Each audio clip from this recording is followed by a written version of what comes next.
Les algues dans le bain, on peut les aimer quand elles sont sous forme d'huile, mais c'est franchement désagréable quand on les trouve dans l'eau de mer accrochées à ses orteils.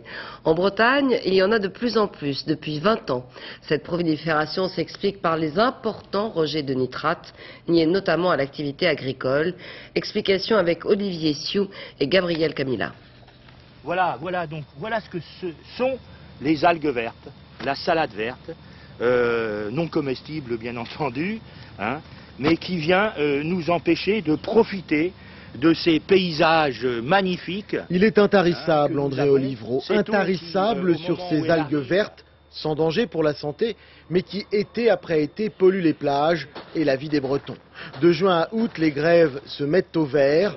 Les écologistes voient rouge et multiplient les manifestations. Petit à petit, ça envahit toute la plage et maintenant, je pense que c'est vraiment très dégradé. Quand on se baigne, il y a au moins 300 mètres à faire avec des algues vertes partout. C'est nauséabond sur une longue distance, ça grandit toujours de plus en plus, donc oui, ça se dégrade. D'année en année, hein. Je viens tous les ans et effectivement, c'est de pire en pire.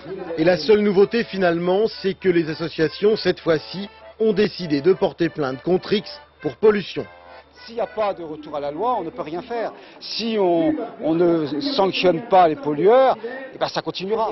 Si vous ne sanctionnez pas les excès de vitesse, ça continue. C'est du même ordre. Une plainte contre X, mais qui vise manifestement les agriculteurs. Entre l'épandage de lisiers et les déjections animales, les nitrates font des ravages dans les cours d'eau bretons. Une accusation qu'ici les paysans vivent mal. Des efforts il y en a, disent-ils. La preuve, de plus en plus de fermes ont leur propre station d'épuration. Le premier problème qu'on a dans le département, c'est de résorber les excédents de déjection animale. On est en train de le faire. Aujourd'hui, il y a 50 stations qui fonctionnent. À la fin de l'année, il y aura une centaine de stations qui fonctionneront. Avec ça, on sera à peu près à la moitié des quantités à résorber qui seront résorbées. Sans parler des sommes consacrées par les pouvoirs publics à la lutte contre les pollutions agricoles. 860 millions de francs dans les 6 ans à venir. Un effort insuffisant pour les écologistes. Dans le meilleur des cas, il faudrait une décennie pour rendre à la plage de la Grand'Ville cette couleur dorée qui jadis attirait les touristes.